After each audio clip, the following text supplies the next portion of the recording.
सबके साथ शीमे और मैं हूं सलीमा, मेरे साथ है मैं है साथ में क्या कर रहे हैं। Indian domination, why most major companies have Indians as their CEOs? क्यों है ये तो हमारे भी सवाल अब हो रहे हैं कि क्यों है ऐसा। सो वीडियो को डायरेक्ट स्टार्ट करते हैं और फिर पता चलेगा कि ऐसा क्यों है।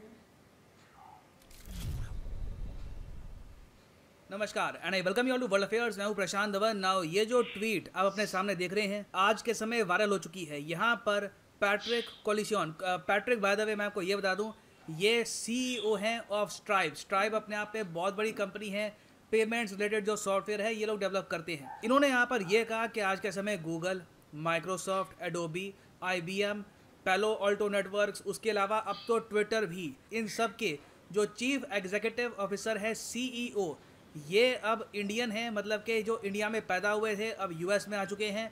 ये लोग अमेरिका की जो मेजर कंपनीज हैं इनको संभाल रहे हैं। और आगे कहते हैं कि बहुत अच्छा लगता है ये देखकर कि इंडिया ने कितनी सक्सेस हासिल करी है और अमेरिका कितनी अपॉर्चुनिटी देता है इमिग्रेंट्स को, बाहर के लोगों को अपने देश में आके काम करने के लिए। और इस ट्वीट के रिस्पॉन्स में दुनिया के जो सबसे अमीर व्यक्ति हैं इलॉन मस्क, इन्होंने भी ये कहा कि बिल्कुल यूएसए बहुत ज़्यादा बेनिफिट करता है इंडियन टैलेंट से। अब यहाँ पर आप कहोगे मगर ये कोई ऐसा टॉपिक है जिसको लेकर हम जश्न मनाएं, जिसको लेकर हम खुश हो, क्योंकि घूम फिर के हमारा टैलेंट हुआ क्या है कि हमारा टैलेंट जो इंडिया में काम कर सकता था, जो इंडिया में कंपनीज क्रिएट कर सकता था, वो इंडिया से बाहर चला गया और अब यूएसए में जो इनकी मेजर कॉरपोरेशंस हैं उनको संभाल रहा है। तो सैड बात है, ब्रेन ड्रेन हो रहा है। ब्रेन ड्रेन को लेकर हम खुशियाँ क्यों बनाएं? देखिए एक टाइम पर बिल्कुल ऐसा होता रहा मगर आज के समय ये काफ़ी हद तक रुक चुका है। पिछले 6 से लेकर 7 साल में आप अगर देखो तो इंडिया में जो स्टार्टअप कल्चर शुरू हुआ है, startup India, stand up India के अंडर इंडिया में आपने देखा होगा बहुत सारी स्टार्टअप कंपनीज ओपन हुई है। मैं खुद आज के समय अनअकैडमी आप अगर देख लो एक स्टार्टअप का एग्जाम्पल है। ऐसी बहुत सी स्टार्टअप कंपनीज इंडिया में खड़ी हुई हैं। आज के समय इनकी वैल्यूएशन बिलियंस ऑफ डॉलर्स में जारी है और धीरे धीरे हम देख रहे हैं कि इंडिया अपना टैलेंट रिटेन करने की तरफ फोकस कर रहा है। कई इंडियंस हैं जो बाहर जाने के सिवाय ये सोचते हैं कि क्यों ना इंडिया में हम एक बहुत बड़ी कंपनी बनाएं, हम इंडिया में ऐप्स डेवलप करें, इंडिया में कंपनीज बिल्ड करें। तो अब धीरे धीरे मैं कहूँगा उस एस्पेक्ट में इम्प्रूवमेंट आई है। मगर ज़्यादातर आज के समय जो यूएस कंपनीज के सीईओ आपको मिलेंगे वो इंडियन अमेरिकन एक्चुअली यूएसए पहुंच गए थे या तो 1990s में, 1980s में या फिर अर्ली 2000s में। और इस वीडियो में हम जानने की कोशिश करेंगे कि इंडियंस इतना ज़्यादा सक्सेसफुल कैसे हो गए यूएसए में। और एक बार को चाइनीज़ गवर्नमेंट का जो माउथ पीस है उसने भी इसके बारे में क्या कहा था। हाँ, पहले मैं आपको बता दूं कि आज के समय वो कौन कौन सी लीडिंग मेजर अमेरिकन कंपनीज हैं जिनके हेड बन चुके हैं इंडियन अमेरिकन्स। तो यहाँ पर अगर हम देखें, अभी रिसेंटली आपने सुना होगा पराग अग्रवाल ने जैक डॉर्सी को ऑल टुगेदर रिप्लेस कर दिया है as the CEO of Twitter. ये अपने आप में काफ़ी बड़ी अकॉम्प्लिशमेंट है। उसके अलावा आपको पता होगा सुंदर पिचाई के बारे में। जब भी हम इंडियंस एक आर्ग्यूमेंट हारने लगते हैं किसी अमेरिकन के साथ, यूरोपियन के साथ, सीधा हम सुंदर पिचाई का एग्जांपल देते हैं।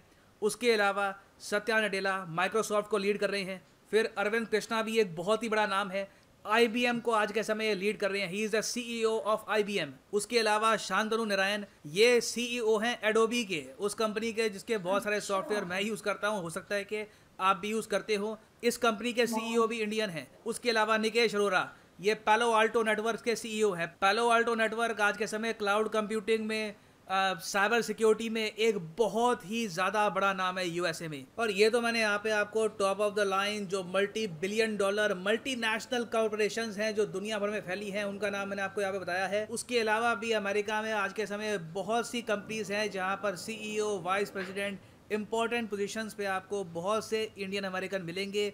इवन दो इंडियन अमेरिकन्स की जो टोटल आप अगर आबादी देख लो यूएसए की टोटल पॉपुलेशन में, ये रफली 1% से लेकर 1.5% के आसपास है। तो ट्रेमेंडस सक्सेस हासिल करी है हमारे लोगों ने वहाँ पर जाकर।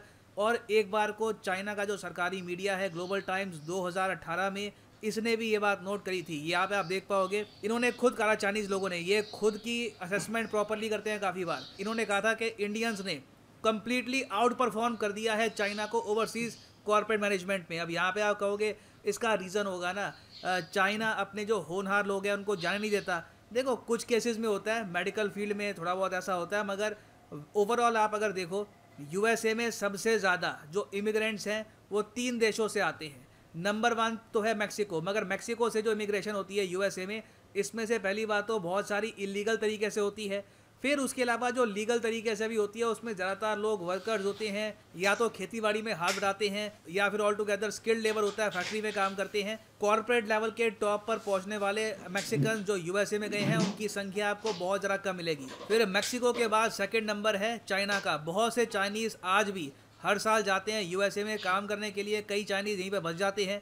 फिर तीसरे नंबर पे आता है इंडिया का नाम, मगर तब भी चाइना से पीछे रहकर भी आप देख रहे हैं ऑल टुगेदर इंडियंस ने कम्प्लीटली आउट परफॉर्म कर दिया है चाइनीज़ अमेरिकन्स को इन यूएस। और ये बात चाइना का ग्लोबल टाइम्स खुद एडमिट कर चुका है। और इन लोगों ने आगे ये भी कहा था कि इसका रीज़न ये है कि कॉरपोरेट मैनेजमेंट में इंडियंस बहुत अच्छे हैं और चाइना को अपना खुद का जो होम ग्रोन टैलेंट है ये इम्प्रूव करना होगा अगर हमको कैचअप करना है। क्योंकि मैं आपको ये बता दूं, अगर इतने सारे इंडियंस इंडिया से बाहर निकल के यूएसए में इतना कुछ अकॉम्प्लिश कर रहे हैं तो इसका मतलब ये है कि ओवरऑल इंडिया में बहुत से लीडर्स पैदा हो रहे हैं, बहुत से लोग पैदा हो रहे हैं जिनकी एक सोच है कि कंपनी को ग्रो कैसे करना है। ऐसे लोग कल को अगर इंडिया में काम करना स्टार्ट कर दें, जो हम देख रहे हैं कि आज के समय हो भी रहा है, तो उससे हो सकता है कि इंडिया में कल को मेजर कंपनीज खड़ी हों। नाउ यहाँ पर क्वेश्चन ये आएगा कि इंडियंस ने किस तरीके से मैक्सिकन, अमेरिकन और प्रीटी मच दुनिया भर के लोगों को बीट कर दिया। अफ्रीकन को बीट कर दिया, जापानीज लोगों को, रशियंस को। किसी भी नेशनैलिटी की इतनी डोमिनेंस आपको नहीं मिलेगी दुनिया की टॉप कंपनीज में जितनी इंडियंस की है। तो इसका रीज़न क्या है? देखो, रीज़न बहुत सारे हैं। नाउ सबसे बड़ा रीज़न तो यहाँ पर मैं ये कहूँगा कि इंग्लिश लैंग्वेज स्किल्स मैटर करती है। जो चाइनीज़ लोग जाते हैं चाइना से यूएसए में, उनकी लैंग्वेज स्किल्स उतनी ज़रा डेवलप होती नहीं है जितनी इंडियंस की होती है। बहुत से इंडियंस हैं जो आराम से अपनी इंग्लिश और ज़्यादा एक्सेंट के हिसाब से इम्प्रूव कर लेते हैं और आराम से अमेरिकन कॉर्पोरेट कल्चर में कम्युनिकेट कर पाते हैं। क्योंकि जब तक आप सामने वाले आदमी को अपनी बात सुनाओगे नहीं, बात नहीं कर पाओगे उससे प्रॉपरली, तब तक कैसे आप प्रमोशन पाओगे, कैसे आप कंपनी में अपने आइडिया शेयर करोगे। ये फैक्टर तो ये है। फिर एक और बहुत ही बड़ा फैक्टर है जो देखा गया है वेरियस कॉर्पोरेशंस में, परसवेरेंस। अब परसवेरेंस क्या होता है? परसवेरेंस होता है कि हार ना मानना, टिके रहना। ये बात इंडियंस में बिल्कुल मौजूद है और इसका मतलब ये नहीं है कि हम हार नहीं मानते, हम हारते नहीं है। कॉर्पोरेट कल्चर में इसका सिंपली मतलब ये है कि इंडियंस देखा गया है कि ज़्यादातर एक कंपनी के साथ ज़्यादा लॉयल रहते हैं बहुत ही लंबे समय तक। एक कंपनी के सीईओ बनने की वैसे काफ़ी रिक्वायरमेंट्स होती है, उनमें से एक बड़ी रिक्वायरमेंट ये भी है कि आप उस कंपनी के साथ बने रहें बहुत ही लंबे समय तक, स्पेशली जब आप एक इमिग्रेंट आप बाहर से आए हैं। वेराज देखा गया है कि रशियन जब जाते हैं यूएस में काम करने के लिए तो एक टाइम पर बहुत सी कंपनीज चेंज करते हैं, फ्रस्ट्रेट हो जाते हैं एक जगह काम कर करके। चाइनीज़ लोगों के साथ काफ़ी प्रॉब्लम होती है। इंडियंस उस मामले में मेंटली बहुत ज़्यादा टफ हैं, वेट करते हैं, दे परसवियर और धीरे धीरे कॉर्पोरेट लैडर क्लाइंब करते करते ये सीईओ बन जाते हैं। इसका एग्जांपल मैं आपको बताता हूँ। नडेला साहब आज के समय माइक्रोसॉफ्ट को लीड कर रहे हैं।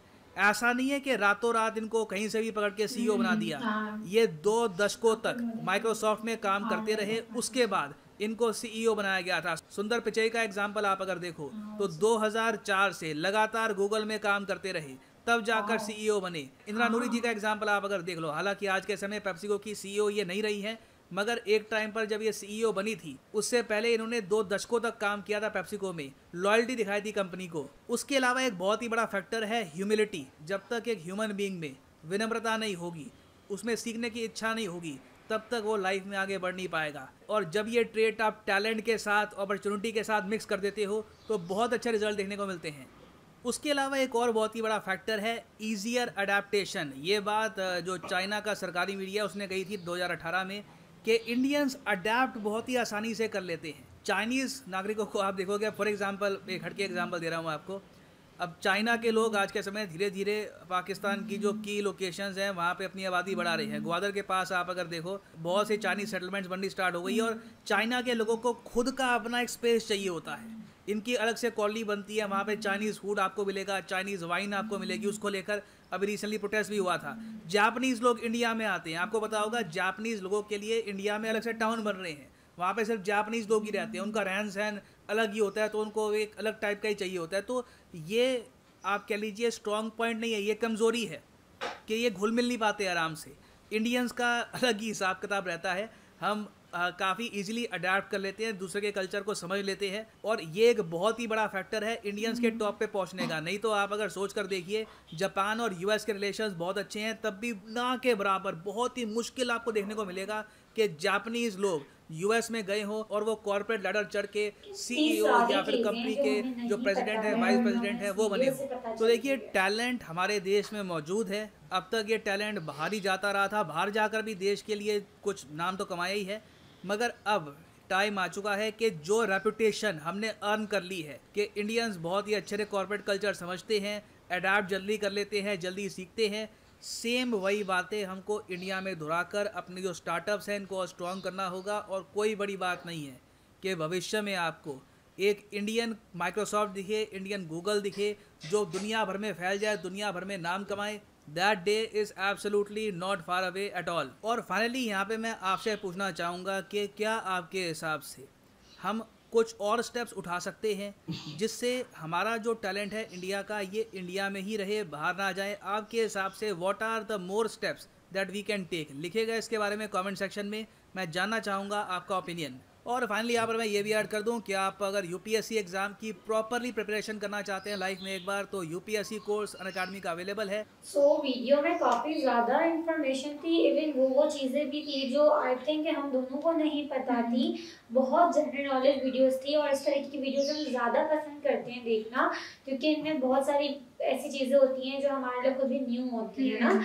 और दूसरा ये कि जो उसने बताया था कि भाई इंडिया में जो ना वो बहुत सारा टैलेंट है ऐसी चीज़ों का, तो इसके लिए तो नो डाउट इंडिया में बहुत ज़्यादा लोग जो ना वो टैलेंटेड हैं, स्किलफुल हैं, और ऐसी ऐसी चीज़ें भी हैं, मतलब ऐसे लोग भी हैं जिनका टैलेंट अब तक बाहर नहीं आया है, जो सामने नहीं ला पाया, लेकिन वो हिडन टैलेंट होता है ना एक, वो है, क्योंकि हमने खुद भी ऐसी चीज़ें देखी हैं काफ़ी बार।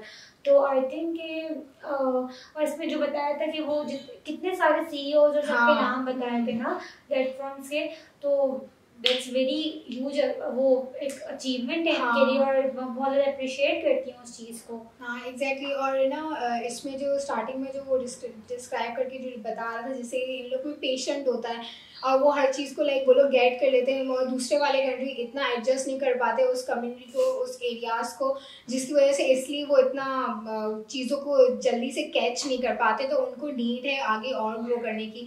इंडियन इस चीज़ को है ना बहुत जल्दी कैच कर लेते हैं और उसमें एडजस्ट भी हो जाते हैं उस एरिया में, और बहुत पेशेंटली की तरह लॉयल रहकर अपने काम को, वर्क को पूरा आगे करते हैं। एंड उसने बात भी सही बोली कि ना ऐसे ही किसी को मुंह उठा के तो सीईओ नहीं बनाते, उसमें भी बिल्कुल हार्ड वर्क चाहिए होता है, आपकी पूरी मेहनत लगती है, स्ट्रगल लगती है, चाहे आपने 1 साल किया हो, 2 साल किया हो, 3 साल, ये नहीं लाइक जितने भी साल किया हो, बट वो आपको इन द एंड उसका रिजल्ट मिल ही जाता है। जैसे कि ये इनको मिले थे, ये सारे मैंने इनमें से 2-3 का भी सुना था पहले भी वीडियोज़ जो मैंने देखे थे।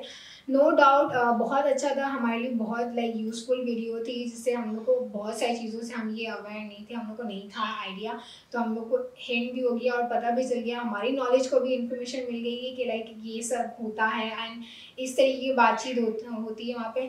बट एक चीज़ से मुझे भी लाइक ये है आइडिया, लाइक मुझे ज़्यादा एक ही चीज़ मुझे ज़्यादा लगी कि जो इंडिया में मेजॉरिटी है ना, मुझे आईटी फील्ड वाले, सॉफ्टवेयर वाले जो है ना, वो सबसे ज़्यादा है, क्योंकि इसी पे हमने बहुत सारे रिएक्शन दिए ना, तो मुझे वही लगा कि वैसे भी वहाँ पे बहुत सारे ना आधे से ज़्यादा सॉफ्टवेयर से ही रिलेटेड में ही इन्वॉल्व है, तो इसलिए कामयाब है इतने ज़्यादा। तो हम लोग को बहुत अच्छी लगी एंड हम लोग लिटरली दिल से ना अप्रिशिएट करते हैं इनको भी कि अपने भी कंट्री में ना आएंगे, वो भी करेंगे अपने लिए कुछ ना कुछ, पहले वहाँ पे भी अचीवमेंट हो जाए, खुद अच्छा बन जाए डांस के बाद।